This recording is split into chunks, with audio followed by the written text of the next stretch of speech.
মনে হচ্ছে আমি তোমায় একটু বেশি লম্বা লেকচার দিয়ে ফেললাম সাসকে। তখন থেকে শুধু বলেই যাচ্ছি, এত কথা বলে আমি তোমাকে পুরো বোর করে ফেলছি, তাই না সাসকে? এমনিতেও যদি আমাদের মধ্যে একটা শেষ লড়াই হয় তাহলে আমরা দুজনেই সেখানে শেষ হয়ে যাব, তাই না? তুমি একজন উচিহা থাকবে আর না আমি নাইন টেলসের জিনচুরি। আমরা দুজনেই আমাদের দুঃখ থেকে মুক্তি পেয়ে যাব আর মনে হয় আরেকটা দুনিয়া একে অপরকে বুঝতে পারবো। নারুটো, তুমি যদি নারুটো আর সাসকে দুজনেই ভীষণভাবে আহত হয় তাহলে সবার আগে কাকে বাঁচাবো?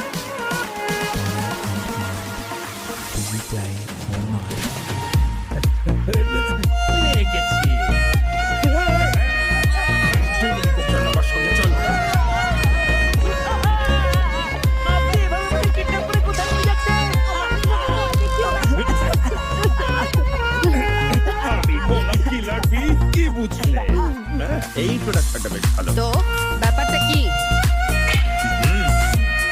কি কনসার্ট টিকিট? আমাদের এই টিকিটগুলো বিক্রি করতে হবে নাকি? গতবার আমার কনসার্টে আমার দাদা এসে নাক গলিয়েছিল, এইবার আমি আমার দাদার নাকের থেকে দূরে রাখবো, কি বুঝলে? এগুলো কনসার্টের টিকিট। এই ফালতু টিকিট কেনার জন্য কে পয়সা খরচ করবে? আমার কনসার্টের টিকিট বেচতে সমস্যাটা কিসে? আমার দাদার দলের সাথে যাবে নাকি মিশে? না না, এরকম ব্যাপার নয়। যতক্ষণ আছে প্রাণ আপনি মহান, আমরা এই টিকিটগুলো নিশ্চয়ই বিক্রি করবো মাস্টার। আমি বললাম সুপারস্টার। তোমরা সবাই অনেক তাড়াতাড়ি চলে এসেছো। পরিস্থিতিটা এরকম যে আমাদের দ্রুত কিছু করতে হবে। তাহলে প্রিন্সেস সুদানে তুমি এসব সামলাতে পারবে? তোমার এই দায়িত্বটি ইয়াং জেনারেশনের হাতে দিয়ে দেওয়া উচিত। তোমার এখন আর সেই বয়স নেই। তোমার তো নিজের কথা ভাবা উচিত। এমনিও তোমার দ্বারা এখন আর কিচ্ছু হয় না। ডান্সের ক্ষেত্রে বিষয়টা আলাদা। আমি খুশি হয়েছে তুমি আগের মতোই হোকাগের পদ গ্রহণ করেছিলে নিসুনারে। দেখাশোনা তো হতেই থাকবে। ভালো হয় যদি আমরা আগে কাজের কথাগুলো বলে নিই। সবার প্রথমে আমরা কথা বলবো জিনচুরিকির ব্যাপারে, তারপর শত্রুদের লোকেশনের ব্যাপারে ইনফরমেশন আর ওদের মিলিটারি স্ট্রেংথের ব্যাপারে। আমার কিছু শিনবি একটা লোকেশন খুঁজে পেয়েছে যেটাকে ওরা ভাবছে একটা শত্রুর ঘাঁটি, কিন্তু ওটা একটা ফাঁদও হতে পারে। আমাদের সবার আগে ইনফরমেশন জোগাড় করতে হবে। আর আমরাও অনেক গ্রুপ পাঠিয়েছি যারা এই মুহূর্তে ইনফরমেশন গ্যাদার করছে। আর আমাদের এই সমস্ত ইনফরমেশন একে অপরের সঙ্গে শেয়ার করা উচিত। তাহলে অ্যালাইড ফোর্সের মধ্যে আলাদা একটা ইউনিট করে কেমন হয়, যারা ইনফরমেশন হ্যান্ডেল করবে? এটা খুবই ভালো আইডিয়া। সবার সবকিছু শেয়ার করা উচিত। হ্যাঁ, অবশ্যই। যদি আমাদের নেশন শুধু নিজের দেশ সম্পর্কেই ভাবতে শুরু করে তাহলে যুদ্ধ শুরু হওয়ার আগেই আমাদের আকাশকে হারিয়ে দেবে। তাহলে আমরা দুটো জিনচুরিকিকে কোথায় লুকিয়ে রাখবো? লুকিয়ে রাখবো? কি প্রবলেম আছে এতে? নারুটো আর বি এই যুদ্ধে আমাদের শক্তি, ওদের আমরা কেন লুকাবো? প্রথমে আমিও এমনটাই ভেবেছিলাম, কিন্তু শত্রুপক্ষ ওদেরকে পাওয়ার জন্য এই যুদ্ধটা করছে। গন্ডগোল যাতে না হয় তার জন্য ওদের দুজনকে অংশ নিতে দেওয়া হবে না। গত মিটিং আমরা এটাই তো স্থির করেছিলাম, কিন্তু সেই সময় তুমি অজ্ঞান ছিলে প্রিন্সেস। আমাদের শত্রু হলো মাদারা। আমাদের শক্তি লুকিয়ে রাখলে আমাদের জেতার আশাই আর থাকবে না, আর আমরা দ্বিতীয় সুযোগও পাবো না। আমাদের সর্বশক্তি দিতে হবে। এই যুদ্ধে 5 গ্রেট নেশনস এর প্রধান উদ্দেশ্য হলো ওদের দুজনকে রক্ষা করা। শুধুমাত্র একজন হোকাগে কোনো সিদ্ধান্ত নিতে পারবে না, সবার সম্মতি থাকা প্রয়োজন। এবার তুমি আমার কথা শোনো। নারুতো এখনো আমি ওকে খুব ভালো করে চিনি।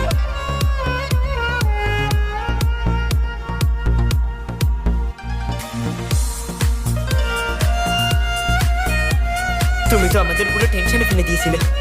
বিষয়টা যখন বন্ধুত্বের হয় তখন রিস্ক নিতে কোনো সময় পিছিয়ে যায় না। সেই জন্যই আমি বলছি, মিলিটারি স্ট্রেংথের ব্যাপারে কথা বলার আগে আমাদের 5 কাগের বিষয়ে রাজি হতে হবে, না হলে যে আমাদের কতটা অসুবিধা হবে। আমিও এনার সিদ্ধান্তের ব্যাপারে একমত, লেডি সোনাডে। আচ্ছা ঠিক আছে, বুঝেছি আমি। দেখো আমাদের প্রিন্সেস ঠিক আগের মতো কথা বলছে, এর থেকেই প্রমাণ হয় যে ও ঠিক আছে। এবার সিদ্ধান্ত নিতে হবে জিনচুরিকিকে কোথায় লুকোবো। তোমার কোনো আপত্তি আছে লেডি হোকাগে? না, নেই। এখন তাড়াতাড়ি করো, আমাদের এগোতে হবে। আমি একটা জায়গার কথা ভাবছি, আর সেটা হিডেন ক্লাউডে এতটাই দূরে যে কোনো আকাশকি মেম্বার সেখানে পৌঁছতে পারবে না। আমি শুধু সেটাকে আলাদা রেখেছি।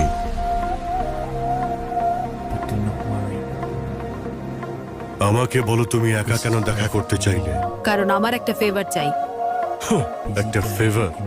যতদূর আমি জানি এই টেলস সম্পূর্ণভাবে তোমার ছোট ভাই বিয়ের কন্ট্রোলে আছে। আমি চাই যে তোমার ভাই বি নারুটোকে ট্রেন করুক আর ওকে 9 টেলসকে কন্ট্রোল করা শেখাক। তুমি শুধু নিজের কথাই ভাবো। যদি ওই ছেলে নারুটো 9 টেলসকে পুরোপুরি নিয়ন্ত্রণ করতে পারে, তাহলে ও হিডেন লিফের আলটিমেট ওয়েপন হয়ে যাবে। তোমার কি মনে হয় তোমার কথাতে আমি এত সহজে রাজি হয়ে যাব?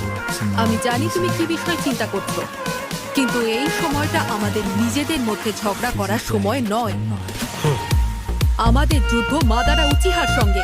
অবশেষে নারুটো আর বিয়ের পাওয়ারকে এই যুদ্ধে আমাদের ব্যবহার করতেই হবে, কিন্তু অপেক্ষা করে থাকলে দেরি হয়ে যাবে। চিৎকার করার কোনো প্রয়োজন নেই। কিছু চাওয়ার এটা আবার কেমন ধরন, লেডি সোনাটে? আমাকে ক্ষমা করে দাও। তবে এটা স্বীকার করতেই হচ্ছে তোমার কথায় যুক্তি আছে। আমি জানি, কারণ অনেক আগে আমি এই বিষয়ে ভেবেছি। সত্যি? তুমি কি বলছো? আমি ওদের দুজনকে এমন জায়গায় পাঠাচ্ছি, সেটা কোনো সিক্রেট জায়গা নয়। সেই জায়গাটা আসলে ওদের লুকোনোর জন্য। অনেক বছর আগে আমরা যখন ছোট ছিলাম, বি আর আমি ওই জায়গাতে ট্রেনিং নিয়েছি। একটা এসরাক মিশন? আপনি কি বলছেনটা কি? আপনি আমাকে সত্যি এত বড় একটা অ্যাসাইনমেন্ট দিচ্ছেন? ঠিক শুনেছো, এটা একটা মিশন যেটা একমাত্র তুমি কমপ্লিট করতে পারবে। তুমি আর ইয়ামাটো সেই জায়গায় যাবে যা হিডেন ক্লাউডে আছে।